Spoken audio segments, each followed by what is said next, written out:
हाय दोस्तों, कैसे हो आप? सबको मेरा जय श्री राम। मेरी चैनल भक्ति सागर में आप सभी का स्वागत है। मेरी हर नई जानकारी के लिए मेरी चैनल को सब्सक्राइब करें ताकि मेरी हर नई वीडियो आप तक पहुंचे। आपकी एक लाइक और सब्सक्राइब से मुझे मोटिवेशन मिलता है। तो शुरू करें आज का हमारा नया टॉपिक।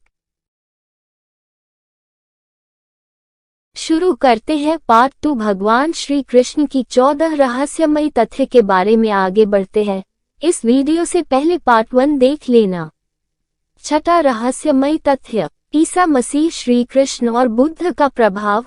हालांकि यह अभी भी शोध का विषय है, फिर भी अब तक जितने भी लोगों ने इस पर शोध किया उनका कहना यही है कि ईसा मसीह ने भारत का भ्रमण किया था और वे कश्मीर से लेकर जगन्नाथ मंदिर तक गए थे। ईसा मसीह थे भगवान कृष्ण के भक्त।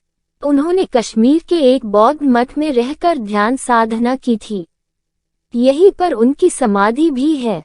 शोधकर्ता मानते हैं कि श्री कृष्ण का ईसा मसीह के जीवन पर बहुत प्रभाव पड़ा। उनके जन्म की कथा भी श्री कृष्ण के जन्म की कथा से कुछ मिलती जुलती है। ईस चेकोलियत ने 1869 में अपनी एक पुस्तक द बाइबल इन इंडिया और the life of Jesus Christ में लिखा है कि जीसस क्रिस्ट और भगवान श्री कृष्ण एक थे। लुईस चेकोलियत फ्रांस के एक साहित्यकार और वकील थे। इन्होंने अपनी पुस्तक में कृष्ण और क्राइस्ट पर एक तुलनात्मक अध्ययन प्रस्तुत किया है। जीसस शब्द के विषय में लुईस ने कहा है कि क्राइस्ट को जीसस नाम भी उनके अनुयायियों ने दिया है। इसका संस्कृत में अर्थ होता है मूल तत्व। सातवां रहस्यमयी तथ्य, मार्शल आर्ट के जन्मदाता थे श्री कृष्ण। भारतीय परंपरा और जनश्रुति अनुसार भगवान श्री कृष्ण ने ही मार्शल आर्ट का आविष्कार किया था। दरअसल पहले इसे कलारिपयट्टू कहा जाता था। इस विद्या के माध्यम से ही उन्होंने चाणूर और मुष्टिक जैसे मल्लों का वध किया था। तब उनकी उम्र 16 वर्ष की थी। मथुरा में दुष्ट रजक के सिर को हथेली के प्रहार से काट दिया था। जनश्रुतियों के अनुसार श्री कृष्ण ने मार्शल आर्ट का विकास ब्रज क्षेत्र के वनों में किया था। डांडिया रास उसी का एक नृत्य रूप है। कालारिपयट्टू विद्या के प्रथम आचार्य श्री कृष्ण को ही माना जाता है। हालांकि इसके बाद इस विद्या को अगस्त्य मुनि ने प्रचारित किया था। इस विद्या के कारण ही नारायणी सेना भारत की सबसे भयंकर प्रहारक सेना बन गई थी। श्री कृष्ण ने ही कलारिपयट्टू की नींव रखी, जो बाद में बोधिधर्मन से होते हुए आधुनिक मार्शल आर्ट में विकसित हुई। बोधिधर्मन के कारण ही यह विद्या चीन, जापान आदि बौद्ध राष्ट्रों में खूब फली फूली। आज भी यह विद्या केरल और कर्नाटक में प्रचलित है। श्री कृष्ण ने इस विद्या को अपनी नारायणी सेना को सीखा रखा था। डांडिया रास इसी का एक रूप है। मार्शल आर्ट के कारण उस काल में नारायणी सेना को भारत की सबसे भयंकर प्रहारक माना जाता था। आठवां रहस्यमयी तथ्य, परशुराम जी ने दिया था सुदर्शन चक्र। श्री कृष्ण के पास यूं तो कई प्रकार के दिव्यास्त्र थे, लेकिन सुदर्शन चक्र मिलने के बाद सभी और उनकी साख बढ़ गई थी।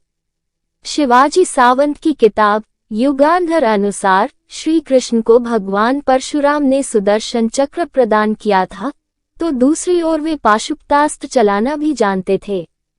पाशुपतास्त्र शिव के बाद श्री कृष्ण और अर्जुन के पास ही था। इसके अलावा उनके पास प्रस्वपास्त्र भी था, जो शिव, वसुगन, भीष्म के पास ही था। नौवां रहस्यमयी तथ्य, शिव और कृष्ण का जीवाणु युद्ध। प्रचलित मान्यता अनुसार कृष्ण ने असम में बानासुर और भगवान शिव से युद्ध के समय महेश्वर ज्वर के विरुद्ध वैष्णव ज्वर का प्रयोग कर विश्व का प्रथम जीवाणु युद्ध लड़ा था। हालांकि यह शोध का विषय हो सकता है। युद्ध का कारण कृष्ण से प्रद्युम्न का और प्रद्युम्न से अनिरुद्ध का जन्म हुआ। प्रद्युम्न के पुत्र तथा कृष्ण के पौत्र अनिरुद्ध की पत्नी के रूप में उषा की ख्याति है। अनिरुद्ध की पत्नी उषा शोणितपुर के राजा वानासुर की कन्या थी। अनिरुद्ध और उषा आपस में प्रेम करते थे। उषा ने अनिरुद्ध का हरण कर लिया था। वानासुर को अनिरुद्ध उषा का प्रेम पसंद नहीं था।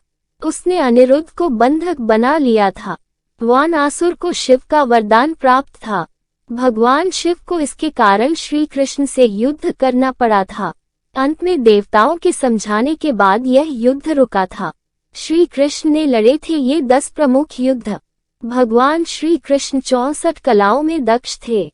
एक ओर वे सर्वश्रेष्ठ धनुर्धर थे तो दूसरी ओर वे द्वंद्व युद्ध में भी माहिर थे। इसके अलावा उनके पास कई अस्त्र और शस्त्र थे। उनके धनुष का नाम सारंग था। उनके खड्ग का नाम नंदक, गदा का नाम कौमोदकी और शंख का नाम पांचजन्य था जो गुलाबी रंग का था। श्री कृष्ण के पास जो रथ था उसका नाम जैत्र, दूसरे का नाम गरुड़ध्वज था। उनके सारथी का नाम दारुक था और उनके अश्वों का नाम श्राव्य, सुग्रीव, मेघपुष्प और बलाहक था। धन्यवाद। मिलते हैं पार्ट 3 में ऐसी ही नई जानकारी के।